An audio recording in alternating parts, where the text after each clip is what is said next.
এয়া আকাশবাণী গুৱাহাটী পুৱাৰ আঞ্চলিক বাতৰি পঢ়িছো পম্পী দেৱীয়ে আজিৰ প্ৰধান বাতৰিসমূহ হ'ল ইউপিপিএলৰ সভাপতি প্ৰমোদ বড়োৰ নেতৃত্বত ইউপিপিএল ভাৰতীয় জনতা পাৰ্টি আৰু গণসুৰক্ষা পাৰ্টিৰ মিত্ৰজোঁটৰ বিটিচি পৰিষদ গঠনৰ আবেদন গ্ৰহণ ৰাজ্যপালৰ কাইলৈ শপত গ্ৰহণৰ সম্ভাৱনা অসমৰ বিটিচি নিৰ্বাচনৰ লগতে বিভিন্ন ৰাজ্যৰ শেহতীয়া নিৰ্বাচনৰ ফলাফলসমূহে প্ৰধানমন্ত্ৰী নৰেন্দ্ৰ মোদীৰ নেতৃত্ব আৰু নীতিৰ প্ৰতি জনসাধাৰণৰ আস্থা প্ৰতিপন্ন কৰিছে বুলি কেন্দ্ৰীয় মন্ত্ৰী প্ৰকাশ জাভ্ৰেকাৰৰ প্ৰকাশ অসমৰ খহনীয়াত ক্ষতিগ্ৰস্ত লোকসকলক তিনিটা শাখাত বিভক্ত কৰি ৫ লাখ ১.৫ লাখ আৰু ১ লাখ টকাকৈ ক্ষতিপূৰণ দিয়াৰ বাবে মন্ত্ৰীসভাৰ সিদ্ধান্ত অসম তথা উত্তৰ পূৰ্বাঞ্চলকে ধৰি দেশৰ বাঁহ আৰু ইয়াৰ সৈতে জড়িত সম্পদসমূহৰ ব্যাপক ব্যৱহাৰত কেন্দ্ৰীয় মন্ত্ৰী নীতিন গাডকাৰীৰ গুৰুত্ব আৰোপ আৰু অসমত কোভিড-১৯ৰ পৰা আৰোগ্যৰ হাৰ ৯৭.৯১% বৃদ্ধি এতিয়া শুনক বিতং বাতৰি ইউপিপিএলৰ সভাপতি প্ৰমোদ বড়োৰ নেতৃত্বত ইউপিপিএল ভাৰতীয় জনতা পাৰ্টি আৰু গণসুৰক্ষা পাৰ্টিৰ মিত্ৰজোঁট বিটিচিৰ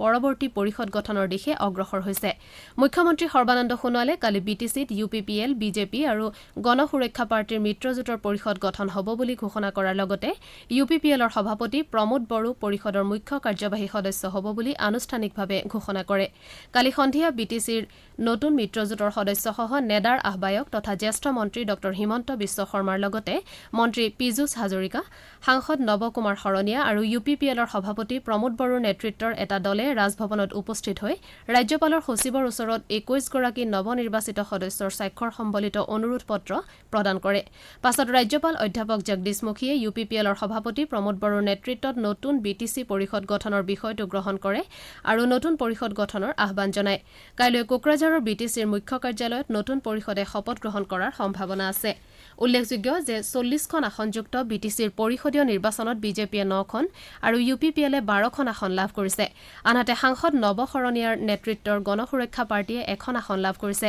ইপিনে বিপিএফে সৰ্বাধিক ১৭খন আসন লাভ কৰিবলৈ সমৰ্থ হয় আনহাতে বিটিচিৰ পৰিষদীয় নিৰ্বাচন গণতান্ত্ৰিক শান্তিপূৰ্ণ আৰু শৃংখলাবদ্ধভাৱে অনুষ্ঠিত কৰাত আগবঢ়োৱা সহায় সহযোগিতাৰ বাবে মুখ্যমন্ত্ৰী সৰ্বানন্দ সোণোৱালে অঞ্চলটোৰ জনসাধাৰণক কৃতজ্ঞতা জ্ঞাপন কৰিছে ভাৰতীয় জনতা পাৰ্টিৰ জ্যেষ্ঠ নেতা তথা কেন্দ্ৰীয় তথ্য আৰু সম্প্ৰচাৰ মন্ত্ৰী প্ৰকাশ জাভ্ৰেকাৰে কৈছে যে অসমৰ বিটিচি নিৰ্বাচনৰ লগতে বিভিন্ন ৰাজ্যৰ শেহতীয়া নিৰ্বাচনৰ ফলাফলে এই কথা প্ৰতিপন্ন কৰিছে যে প্ৰধানমন্ত্ৰী নৰেন্দ্ৰ মোদীৰ নেতৃত্ব আৰু নীতিৰ প্ৰতি জনসাধাৰণে আস্থা প্ৰকাশ কৰিছে নতুন দিল্লীত কালি সাংবাদিকৰ সৈতে হোৱা কথা বতৰাত শ্ৰী জাভ্ৰেকাৰে বিটিচি নিৰ্বাচনত বিজেপিৰ ফলাফল সন্তোষজনক বুলি মন্তব্য কৰি কয় যে দলটোৱে পৰিষদত আসনৰ সংখ্যা পূৰ্বৰ ১খনৰ পৰা ৯খনলৈ বৃদ্ধি কৰি ৰাইজৰ আস্থাভাজন হ'বলৈ সমৰ্থ হৈছে তেওঁ কয় যে দলে বিটিচিৰ মুখ্য কাৰ্যবাহী সদস্য হিচাপে ইউপিপিএলৰ নেতা প্ৰমোদ বড়োৰ নামত অনুমোদন জনাইছে তেওঁ কয় যে শেহতীয়া নিৰ্বাচনসমূহে প্ৰতিপন্ন কৰিছে যে কংগ্ৰেছ দলৰ ভেটি ক্ৰমে দুৰ্বল আৰু অপ্ৰাসংগিক হৈ পৰিছে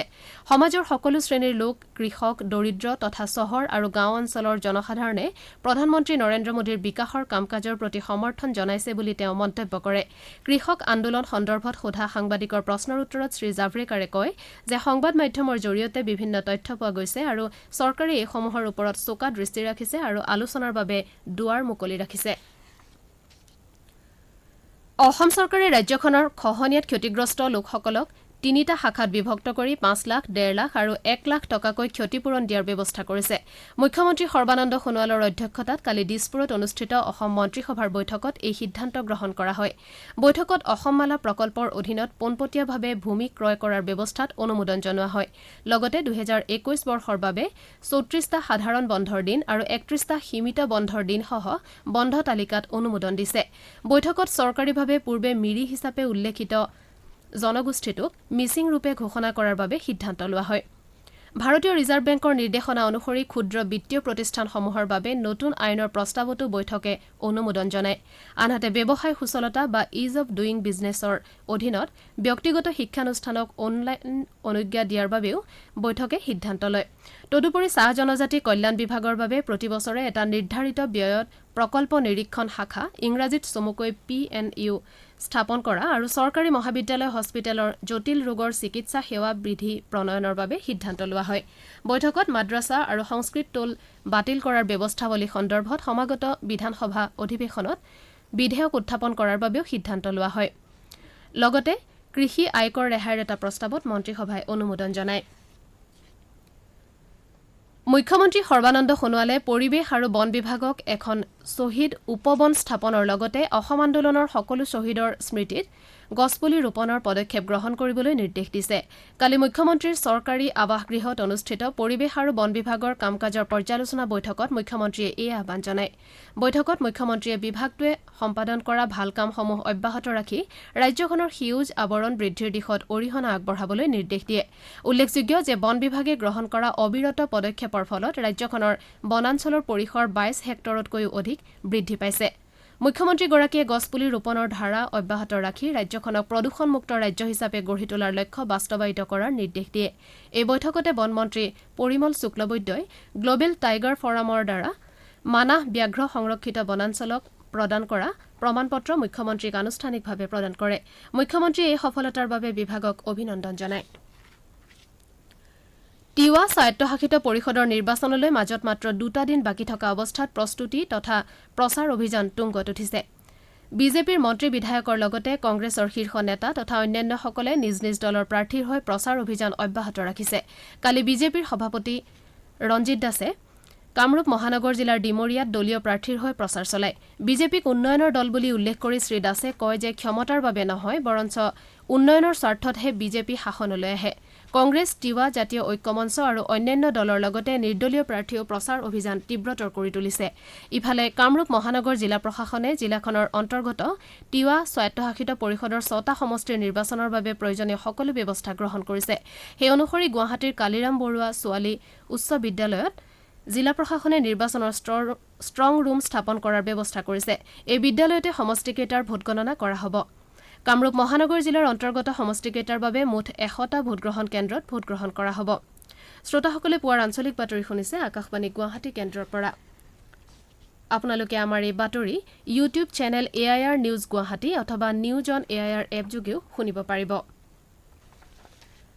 কেন্দ্ৰীয় অতি ক্ষুদ্ৰ ক্ষুদ্ৰ আৰু মজলীয়া উদ্যোগ দপ্তৰৰ মন্ত্ৰী নীতিন গাডকাৰীয়ে উত্তৰ পূৰ্বাঞ্চলকে ধৰি সমগ্ৰ দেশত বাঁহ তথা ইয়াৰ সৈতে জড়িত সম্পদসমূহৰ ব্যাপক ব্যৱহাৰৰ বিষয়টোত গুৰুত্ব আৰোপ কৰিছে। ভাৰ্চুৱেল ব্যৱস্থাৰে এখন বাঁহৰ প্ৰদৰ্শনী মুকলি কৰি শ্ৰী গাডকাৰীয়ে কয় যে গৃহ নিৰ্মাণ, হস্তনিৰ্মিত সামগ্ৰী, ধূপ প্ৰস্তুত কৰা কাৰখানা, জৈৱ ইন্ধন আদিকে ধৰি বিভিন্ন ক্ষেত্ৰত বাঁহৰ বহুল ব্যৱহাৰ হয়। মন্ত্ৰীগৰাকীয়ে এই উদ্যোগটোৰ সৈতে জড়িত তথা এই খণ্ডত ব্যৱহৃত সামগ্ৰী পৰিবহণৰ ক্ষেত্ৰত ৰেল আৰু জলপথৰ ব্যয়সাধ্য সেৱাসমূহৰ ব্যৱহাৰত গুৰুত্ব দিবলৈ আহ্বান জনায়। তেওঁ কয় যে উত্তৰ পূৰ্বাঞ্চলত উৎপাদিত বাঁহ আৰু ইয়াৰ পৰা উৎপাদিত সামগ্ৰীৰ ক্ষেত্ৰত জল পৰিবহণ ব্যৱস্থা সুচল হ'লে পৰিবহণ ব্যয় ভালেখিনি হ্ৰাস পাব। তেওঁ উত্তৰ পূব উন্নয়ন মন্ত্ৰালয়ক উত্তৰ পূৰ্বাঞ্চলৰ বাঁহৰ পৰা উৎপাদিত সামগ্ৰীৰ প্ৰসাৰৰ ক্ষেত্ৰত এটা বিস্তৃত নীতি যুগুত কৰিবলৈও আহ্বান জনায়। আনহাতে উন্নত জাতৰ বাঁহৰ খেতি কৰাৰ বিষয়টোত গুৰুত্ব আৰোপ কৰি তেওঁ কয় যে ইয়াৰ দ্বাৰা অঞ্চলটোত নিয়োগ সৃষ্টিৰ সম্ভাৱনা বৃদ্ধি পাব। অনুষ্ঠানত অংশ লৈ উত্তৰ পূব উন্নয়ন মন্ত্ৰী ডাঃ জিতেন্দ্ৰ সিঙে কয় যে ভাৰতৰ বিকাশৰ ক্ষেত্ৰত উত্তৰ পূৰ্বাঞ্চলৰ বাঁহ উদ্যোগে ইন্ধনৰ ভূমিকা গ্ৰহণ কৰিব। অসমত কালিৰ দিনটোত নতুনকৈ ৭৩ জন লোকৰ দেহত কোভিড-19ৰ সংক্ৰমণ ধৰা পৰিছে। আক্ৰান্তসকলৰ ভিতৰৰ ২৮ জন কামৰূপ মহানগৰ জিলাৰ লোক। কালি ১১,৫২৮ জন লোকৰ নমুনা পৰীক্ষা কৰা হয়। কালিৰ দিনটোত কোভিড সংক্ৰমণৰ হাৰ আছিল 0.63%। আনহাতে ১১৭ জন লোক সুস্থ হৈ উঠাৰ বাবে কালি চিকিৎসালয়ৰ পৰা যাবলৈ দিয়া হয়। সম্প্ৰতি ৰাজ্যখনত ৩,৪৮১ জন লোক এই ৰোগত আক্ৰান্ত হৈ চিকিৎসাধীন হৈ আছে। ৰাজ্যখনত চিকিৎসাধীন লোকৰ হাৰ ১.৬২% আৰু আৰোগ্য হোৱা লোকৰ হাৰ ৯৭.৯১%। কালি গোলাঘাট আৰু কামৰূপ জিলাৰ এজনকৈ লোকৰ এই ৰোগত আক্ৰান্ত হৈ মৃত্যু হয়। ইয়াৰ ফলত ৰাজ্যখনত ইতিমধ্যে কোভিডত প্ৰাণ হেৰুওৱা লোকৰ সংখ্যা ১,০০২ জনলৈ বৃদ্ধি পাইছে। ৰাজ্যৰ স্বাস্থ্য আৰু পৰিয়াল কল্যাণ বিভাগৰ উদ্যোগত আজিৰে পৰা টিটেনাছ প্লাছ টীকাকৰণ অভিযান আৰম্ভ কৰিবলৈ লোৱা হৈছে। এই প্ৰতিষেধক ১০ৰ পৰা ১১ বছৰ আৰু ১৬ৰ পৰা ১৭ বছৰ বয়সৰ সকলো শিশুকে প্ৰদান কৰা হ'ব। উল্লেখযোগ্য যে এই অভিযান ৩ সপ্তাহৰ বাবে চলিব। আমাৰ ধুবুৰীৰ সংবাদদাতাই জনাইছে যে জিলা পৰিয়াল কল্যাণ বিভাগৰ সৌজন্যত আৰু নগৰীয় প্ৰাথমিক স্বাস্থ্য আৰু কল্যাণ বিভাগৰ সহযোগত আজি ধুবুৰীত টিটেনাছ টীকাকৰণ অভিযানৰ শুভাৰম্ভ কৰা হ'ব। ২০ দিন ধৰি চলিবলগীয়া এই অভিযানত জিলাখনৰ বিভিন্ন বিদ্যালয়ৰ সমূহীয়া কক্ষত টীকাকৰণ শিবিৰ অনুষ্ঠিত কৰা হ'ব বুলি জিলা টীকাকৰণ বিষয়া ডাঃ জয়দীপ ভট্টাচাৰ্যই প্ৰকাশ কৰিছে।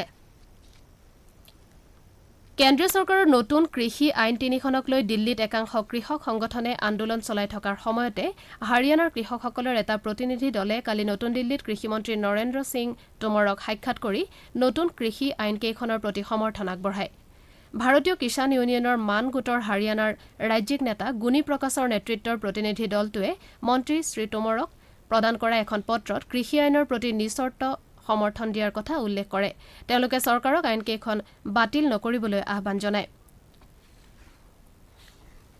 গোৱালপাৰা জিলাৰ শ্ৰী শ্ৰী সূৰ্যপাহাৰ মহাপীঠ স্থানত কাইলৈৰ পৰা বনভোজ বন্ধ কৰাৰ সিদ্ধান্ত গ্ৰহণ কৰা হৈছে। শ্ৰী সূৰ্যপাহাৰ পৰিচালনা সমিতিয়ে কালি এখন সংবাদমেলযোগে এই কথা প্ৰকাশ কৰি কয় যে বনভোজৰ দলসমূহে শব্দ প্ৰদূষণ সৃষ্টি কৰি জীৱ জন্তুৰ লগতে প্ৰাকৃতিক পৰিৱেশৰ ওপৰত বিৰূপ প্ৰভাৱ পেলোৱাৰ প্ৰতি লক্ষ্য ৰাখি এই ব্যৱস্থা গ্ৰহণ কৰা হৈছে। শ্ৰী সূৰ্যপাহাৰৰ আধ্যাত্মিক দিশৰ লগতে প্ৰকৃতিৰ সুৰক্ষাৰ বিষয়টোত গুৰুত্ব দি বনভোজ বন্ধৰ সিদ্ধান্ত লোৱা হৈছে বুলিও সমিতিয়ে উল্লেখ কৰে। আনহাতে তীৰ্থযাত্ৰীসকলৰ বাবে সূৰ্যপাহাৰৰ দুৱাৰ খোলা থাকিব বুলি সমিতিয়ে সংবাদমেলত উল্লেখ কৰে। কেন্দ্ৰীয় বিত্তমন্ত্ৰী নিৰ্মলা সীতাৰমণে আজিৰে পৰা নতুন দিল্লীত বিভিন্ন ক্ষেত্ৰৰ অংশীদাৰসকলৰ পৰা বাজেট সম্পৰ্কীয় দিহা পৰামৰ্শ গ্ৰহণ কৰিব। 2021-22 বিত্তীয় বৰ্ষৰ সাধাৰণ বাজেটৰ সৈতে সংগতি ৰাখি মন্ত্ৰীগৰাকীয়ে ভাৰ্চুৱেল ব্যৱস্থাৰে অংশীদাৰসকলৰ সৈতে বৈঠকত মিলিত হ'ব। বিত্ত মন্ত্ৰালয়ে প্ৰকাশ কৰা মতে শ্ৰীমতী সীতাৰমণে আজি পুৱা আৰু বিয়লিৰ ভাগত শীৰ্ষ উদ্যোগপতিসকলৰ সৈতে মত বিনিময় কৰিব। এতিয়া শুনক আজি গুৱাহাটীৰ পৰা প্ৰকাশিত দৈনিক বাতৰি কাকতসমূহৰ প্ৰথম পৃষ্ঠাৰ বাতৰিৰ এটি চমু অৱলোকন প্ৰণীতা দেৱীৰ পৰা। বিটিচি পৰিষদীয় নিৰ্বাচনৰ ফলাফল সংক্ৰান্তীয় বাতৰিয়ে আজি গুৱাহাটীৰ পৰা প্ৰকাশিত বাতৰি কাকতসমূহৰ প্ৰথম পৃষ্ঠাত গুৰুত্ব লাভ কৰিছে। দৈনিক অসম কাকতে বিজেপিক সাৰথি কৰিয়ে চলিব বিটিএডিৰ শাসন, কাইলৈ শপত গ্ৰহণৰ সম্ভাৱনা, ত্ৰিদলীয় পৰিষদ নেতৃত্বত প্ৰমোদ বড়ো শিৰোনামেৰে মুখ্য বাতৰি প্ৰকাশ কৰিছে।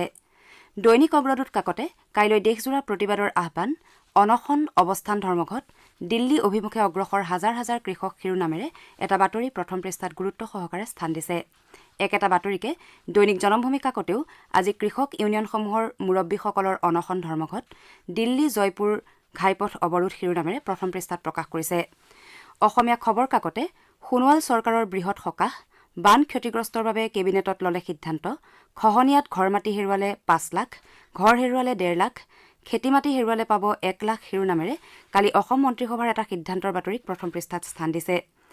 অসমীয়া প্ৰতিদিন কাকতেও বাতিল হ'ব মাদ্ৰাছা, সংস্কৃত টোল, আইন প্ৰৱৰ্তনৰ প্ৰস্তাৱ শিৰোনামেৰে ৰাজ্যিক মন্ত্ৰীসভাৰ সিদ্ধান্তৰ বাতৰিক প্ৰথম পৃষ্ঠাত গুৰুত্ব সহকাৰে প্ৰকাশ কৰিছে।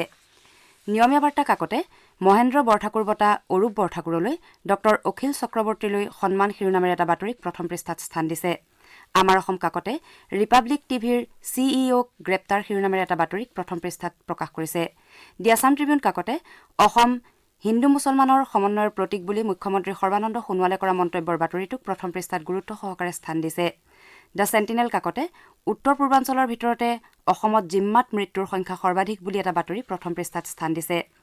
আজি প্ৰকাশিত কাকতসমূহৰ প্ৰথম পৃষ্ঠাত প্ৰকাশিত আন কেতবোৰ গুৰুত্বপূৰ্ণ বাতৰি হ'ল কৰোনাত আক্ৰান্ত বিজেপিৰ ৰাষ্ট্ৰীয় সভাপতি জে পি নাড্ডা, ৰাজ্যিক মন্ত্ৰীসভাৰ বৈঠকত অনুপস্থিত BPFৰ 3 মন্ত্ৰী, মাইক্ৰ ফাইনেন্সক নিয়ন্ত্ৰণ কৰিবলৈ কঠোৰ আইন চৰকাৰৰ, বিজয় বৰ্গীয়ৰ মন্তব্য পশ্চিমবংগত অচিৰেই বলবৎ কৰা হ'ব কা ইত্যাদি। এয়াই আছিল আজি গুৱাহাটীৰ পৰা প্ৰকাশিত বাতৰি কাকতসমূহৰ প্ৰথম পৃষ্ঠাৰ বাতৰিত চমু অৱলোকন। ধন্যবাদ প্ৰণীতা। বাতৰি শেষ কৰাৰ পূৰ্বে প্ৰধান বাতৰিকেইটা আকৌ এবাৰ পঢ়ি দিছো। UPPLৰ সভাপতি প্ৰমোদ বড়োৰ নেতৃত্বত UPPL ভাৰতীয় জনতা পাৰ্টি আৰু গণসুৰক্ষা পাৰ্টিৰ মিত্ৰজোঁটৰ BTC পৰিষদ গঠনৰ আবেদন গ্ৰহণ ৰাজ্যপালৰ, কাইলৈ শপত গ্ৰহণৰ সম্ভাৱনা।